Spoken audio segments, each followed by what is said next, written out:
சதுரங்க பிரியர்கள் அனைவருக்கும் வணக்கம். ஸோ இன்றைக்கி நம்ம பார்க்க போகிற வீடியோவில் யூசி செஸ்ஸில் நம்ம வந்து ப்ரக் வந்து வின் பண்ணது எல்லாருக்குமே தெரியும். பட் நம்ம டை பிரேக் கேம் எதுவுமே வந்து பார்க்கல. ஸோ டை பிரேக்கில் வந்து பார்த்திங்கன்னா 3+2ல் பிளிட்ஸ் கேம் வந்து நடந்தது. ஸோ அந்த டை பிரேக் வந்து பார்த்திங்கன்னா 2 செட் ஆஃப் டை பிரேக் நடந்தது. Tie break 1 and tie break 2ன்னு சொல்லிட்டு நம்ம இன்றைக்கி பார்க்க போகிற கேம் வந்து பார்த்திங்கன்னா டை பிரேக் 1ல் சுற்று 6ல் அவகீர் சிந்தாராவோட வந்து ஆடியிருக்காரு. ஸோ இந்த ஆட்டத்தில் வந்து ப்ரக் வந்து ஒயிட் பீஸ் வந்து ஹேண்டில் பண்ணுறாரு. ஓகே, சிந்தாரா வந்து பார்த்திங்கன்னா பிளாக் பீசஸ் வந்து ஹேண்டில் பண்ணுறாரு. அதாவது ஒரு ஒரு சின்ன மிஸ்டேக் வந்து பார்த்திங்கன்னா எவ்வளோ பெரிய தாக்கத்தை ஏற்படுத்தும் அப்படிங்கிறது இந்த கேமில் நம்ம தெரிஞ்சுக்க முடியும்.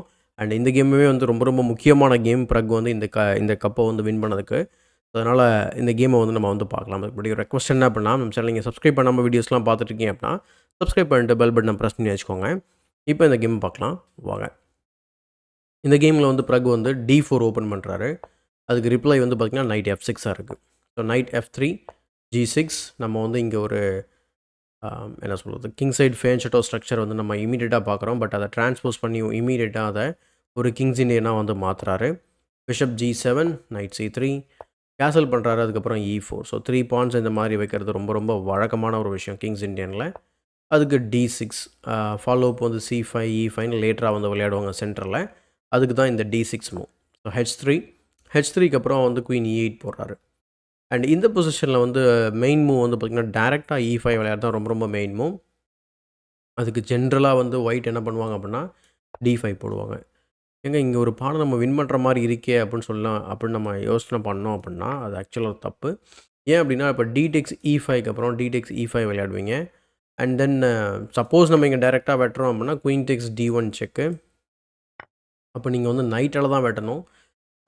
நைட்டில் வெட்டினா இந்த பான் ட்ராப் ஆகிடும். கிங்கால் தான் வெட்டணும். ஸோ கிங்கால் வெட்டினீங்க அப்படின்னா night X E4 anyway because ஒரு டிஸ்கவரி அனலைஸ் பண்ணும். இது ரொம்ப ரொம்ப காமனான ஒரு டாக்டிக்ஸ். நம்ம கிங்ஸ் இண்டியன் ஸ்ட்ரக்சரில் நீங்கள் விளையாடினீங்க அப்படின்னா இது தெரிஞ்சிருக்கணும்.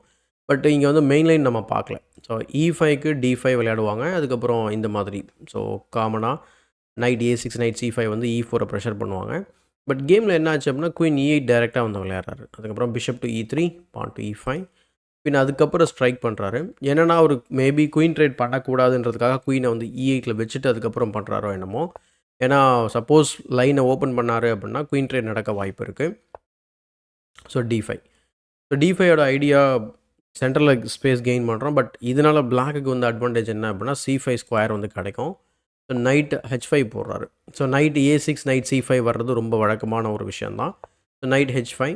ஸோ நைட்டை இங்கே போட ட்ரை பண்ணுறாரு. அதே நேரத்தில் பானை F5க்கு அட்வான்ஸ் பண்ண பார்க்குறாரு. So queen to C2. So இங்கே இந்த ப்ரெஷரை ஹோல்ட் பண்ண பார்க்குறாரு. பின் அதுக்கப்புறம் A5. அதே போல் இந்த பொசிஷனில் வந்து நம்ம நைட்டை வந்து A6 வச்சு C5 வரும்போது சிம்பிளாக B4 மூலயமா நம்ம நைட்டை கிக் பண்ண முடியும். அதை செக்யூர் பண்ணுறதுக்கு இந்த A5 மூவ் ப்ரொஃப்ளாக்டிக்காக. So queen side castling. Queen சைடில் இருக்கக்கூடிய பான்ஸ்லாம் வந்து பார்த்திங்கன்னா ஃப்ரீயாகவே மூவ் ஆக போகுது. அப்படி இருந்துமே வந்து பார்த்திங்கன்னா ப்ரக் வந்து தைரியமாக குயின் சைடில் வந்து கேன்சல் பண்ணுறாரு. ஏன்னா இவர் கிங் சைடில் வந்து அட்வான்ஸ் பண்ண பார்க்குறாரு. நைட் A6 A3 C5ஓட வந்துக்கோ B4க்கு வராத, அதனால் A3 பிஷப் D7 டெவலப் பண்ணுறாரு. அதுக்கப்புறம் கிங் டு B1 ப்ரொஃப்ளாக்டிக் மூவ். பின் அதுக்கப்புறம் பான் டு F5. பான் டு F5க்கு அப்புறம் E takes F5 and then G takes F5. So இந்த மாதிரி இந்த இந்த ஸ்ட்ரக்சர் வந்து பார்த்திங்கன்னா கிங்ஸ் இண்டியன் பிளேயருக்கு எல்லாருக்குமே தெரிஞ்சிருக்கும். ஒரு டிப்பிக்கலான ஸ்ட்ரக்சர். இந்த 2 பானில் ஏதோ ஒரு பான் முன்னே அட்வான்ஸ் ஆக போகுதுன்றது தான். இங்கே ஒரு ப்ரில்லியண்ட்டான ஒரு ஐடியா பண்ணுறாரு. பான் டு G4. நீ என்ன முன்னாடி வருது, நானே ஒன்று அட்டாக் பண்ணுறேன் அப்படின்னு சொல்லி G4 போடுறாரு. ஏன்னா அந்த நைட் இங்கே அன்டிஃபெண்டாக இருக்குது. ப்ளஸ் நைட்டு சேலஞ்சும் பண்ணுறாரு. அண்ட் இந்த பொசிஷனில் வந்து நைட் F4 வந்து விளையாடுறாரு சிந்தாரோ இங்கே. அதுக்கு பதில் F4 வந்து ரொம்ப ஸ்ட்ராங்கான கவுண்டர் அட்டாக்காக இருந்திருக்கும். அதுக்கப்புறம் பிஷப் C1க்கு ட்ராப் ஆகும். அண்ட் தென் நைட்டை வந்து அவர் மூவ் பண்ணலாம். ஸோ ஈவன் இந்த பொசிஷனில் வந்து நைட் C5 கூட இருக்குது. இப்போ இந்த பொசிஷனில் வந்து நம்ம இதை வெட்டணும் அப்படின்னு சொன்னால் then bishop F5 will drop the queen. குயினுக்கு ஆக்சுவலாக ஸ்கொயர் இல்லை, அதில் தான் நீங்கள் வந்து பிஷப் D3 போட்டாகணும். அதுக்கப்புறம் நைட் டெக்ஸ் D3. இப்போ நீங்கள் வந்து குயினை மூவ் பண்ணுற மாதிரி இருக்கும். ஸோ இந்த மாதிரி ஒரு சின்ன ட்ராப் இருக்குது. பட் கேமில் வந்து நைட் F4 ஆடுறாரு. அதுக்கப்புறம் நைட் வந்து வெட்டி டபுள் பான் ஆகிறாரு. இருந்தாலும் இந்த பானால் இங்கே வெட்ட முடியும். பட் வெட்டினதுக்கப்புறம் பிஷப் D3 போடுறாரு. Night to C5 bishop attack பண்ணுறாரு. அதனால் bishop into F5 and then bishop into F5. And இந்த பொசிஷனில் அவங்கக்கிட்ட பிஷப் பேர் இருக்குன்றதுனால ரூக் இன்ட்டு F5 கூட இங்கே கன்சிடர் பண்ண சொல்லுது. After bishop takes F5 rook takes F5யும் நம்ம கன்சிடர் பண்ணலாம். G டெக்ஸ் F5க்கு அப்புறம் இந்த பிஷப் பேரை வச்சு பொசிஷனை வந்து நீங்கள் டாமினேட் பண்ணலாம் அப்படின்னு சொல்லி கம்ப்யூட்டர் நினைக்குது. பட் கேமில் பிஷப் டெக்ஸ் F5, ஜி டெக்ஸ் F5, அதுக்கப்புறம் குயின் H5, இந்த வீக் பான் அண்ட் வீக் ஸ்கொயர்ஸ்லாம் டார்கெட் பண்ணுறாரு. And then knight to D4 போயிட்டு இந்த பானை ப்ரொடெக்ட் பண்ணுறாரு.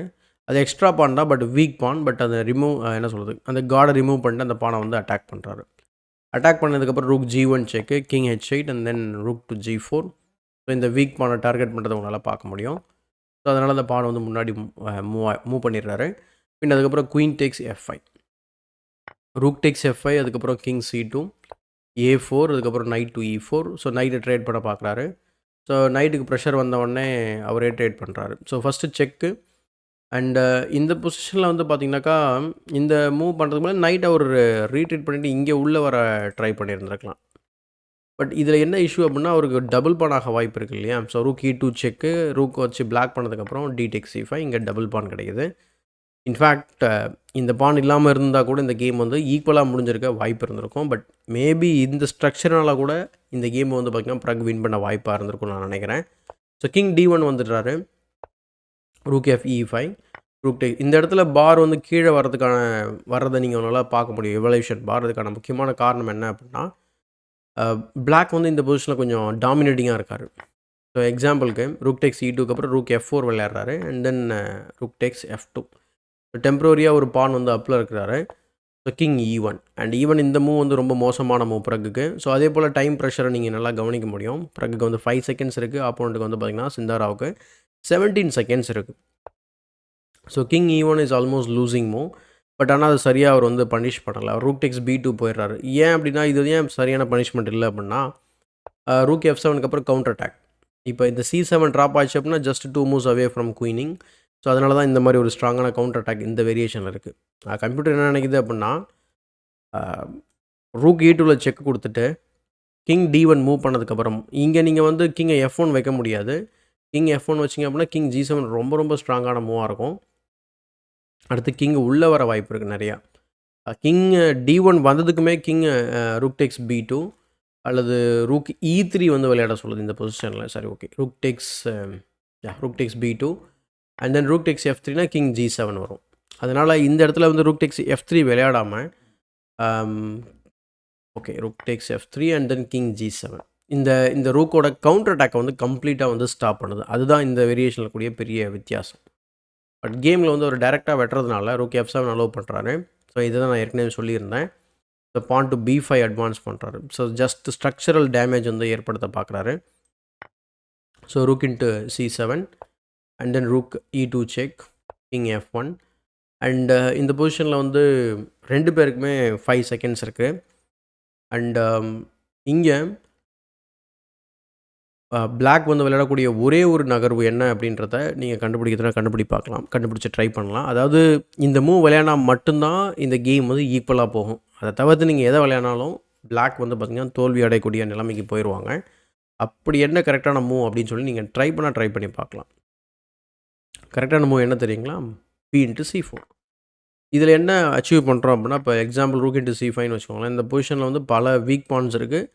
நீ போய் என்ன சொல்கிறது, நான் போய் உன்னோட பானை வெட்ட போகிறேன், நீ வந்து என்னோட பானை வெட்டுன்ற மாதிரி கம்ப்ளீட்டாக ஈக்குவல் ஆகிடும் பொசிஷன். நான் அவர் என்ன பண்ணார் அப்படின்னா, நம்ம பாஸ் பான் க்ரியேட் பண்ணலாம் அப்படின்னு சொல்லி அவர் பாஸ் பான் வந்து இது பண்ண போய் பிரச்சனை மாட்டிட்டார். ஏன்னா இவரோட பாஸ் பான் வந்து வேகமாக குயின் ஆகிறத விட ப்ரக்கோட பாஸ் பான் வந்து வேகமாக குயின் ஆயிரும். அதை வந்து மிஸ்கால்குலேட் பண்ணிட்டார்.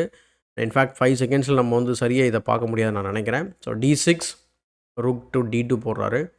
அண்ட் தென் என்ன பிரச்சனை அப்படின்னா, D7க்கு அப்புறம் rook check and then pawn promotion. B into A3 try பண்ணுறாரு. But rook C8 check, king G7 and then D8 queens. அண்ட் இந்த பொசிஷனில் வந்து பார்த்திங்கன்னா ரிசைன் பண்ணிடுறாரு சிந்தாராவ். அதே போல் இங்கே சரி, ஓகேங்க, அவர் குயின் எடுக்கட்டும், நம்ம அதுக்குள்ளே கவுண்டராக நம்ம ஏதாவது குயின் பண்ண முடியுமா நேராக வந்துட்டு அப்படின்னு பார்த்தோம்னா, ஸோ கிங் E1 த்ரெட்னிங் த ரூக். ரூக்கை D4ல் வச்சதுக்கப்புறம் ரூக் C8 செக் வச்சு அதே போல் நம்ம ப்ரொமோஷன் பண்ண முடியும். வெட்டு அதுக்கப்புறம் பான் B2. பட் ரூக் வந்து கரெக்டான நேரத்துக்கு B8லேயோ D1லேயோ வந்து இந்த பானை ஸ்டாப் பண்ண முடியும். ஸோ அந்த காரணத்தினால இதுவுமே வந்து ஒர்க் அவுட் ஆகாது. இன்கேஸ் நீங்கள் B3 டேரெக்டாக புஷ் பண்ணால் என்ன ஆகும்னு நினச்சிருந்தீங்கன்னா அதுவும் ஒர்க் அவுட் ஆகாது. பட் இந்த மாதிரி D8 குயின் பண்ண உடனே வந்து ரிசைன் பண்ணிடுறாரு. ஸோ இது வந்து ஹோல்டபுள் கிடையாது. நீங்கள் வந்து குயினை வெட்டியே ஆகணும். திரும்ப வெட்டு திரும்ப A2. முன்னாடி நம்ம B பான் பார்த்தோம், இங்கே A பான் பார்க்குறோம். ஸோ சிம்பிளாக வந்து rook D1 stopping the pawn promotion. So அந்த காரணத்தில் தான் இங்கே ரிசைன் பண்ணுறாரு. இந்த டை பிரேக்கில் வந்து பார்த்தீங்கன்னாக்கா, இது முடிஞ்சதுக்கப்புறம் ஐ திங்க் இந்த டை பிரேக்கில் வந்து சமனா வந்து ஜெயிச்சிருந்தாங்க. 2 பாயிண்ட்ஸ் எடுத்திருந்தாருன்னு நான் நினைக்கிறேன். அண்ட் அடுத்த டை பிரேக்கில் வந்து பார்த்தீங்கன்னா 1.5 அவங்க 2 பேரும் வந்து பார்த்தீங்கன்னா 0.5 அண்ட் 0 நான் நினைக்கிறேன். ஸோ அதனால தான் வந்து யூசி கப்பை வந்து பார்த்தீங்கன்னா ப்ரக் வின் பண்ண முடிஞ்சது. நிறைய டை பிரேக் கேம்ஸ் இருக்குது. இந்த கேம் வந்து பார்த்தீங்கன்னா ஒரு சின்ன பிளண்டர்னால அவருக்கு கேமையே வின் பண்ண ஒரு வாய்ப்பு பெருசாக கிடச்சிருக்குன்றது தான் விஷயம். அப்புறம் செகண்ட் டை பிரேக்லையும் இன்ட்ரெஸ்டிங்கான ஒரு கேம் வந்து ஆடிருக்காரு. முடிஞ்சால் நான் அதையும் கவர் பண்ண ட்ரை பண்ணுறேன். ஸோ இந்த வீடியோ பிடிச்சிருந்தா லைக் போடுங்க. மறக்காமல் மற்றவங்களுக்கு ஷேர் பண்ணுங்கள். இன்னும் நம்ம சேனலை சப்ஸ்கிரைப் பண்ணல அப்படின்னா சப்ஸ்கிரைப் பண்ணிட்டு பெல் பட்டனை ப்ரெஸ் பண்ணி வச்சுக்கோங்க. இதே போல் ஒரு பயனுள்ள வீடியோவுடன் உங்களை சந்திக்கும் வரை உங்களிடம் விடைபெறுவது உங்கள் சதுரங்க சாணக்கியன்.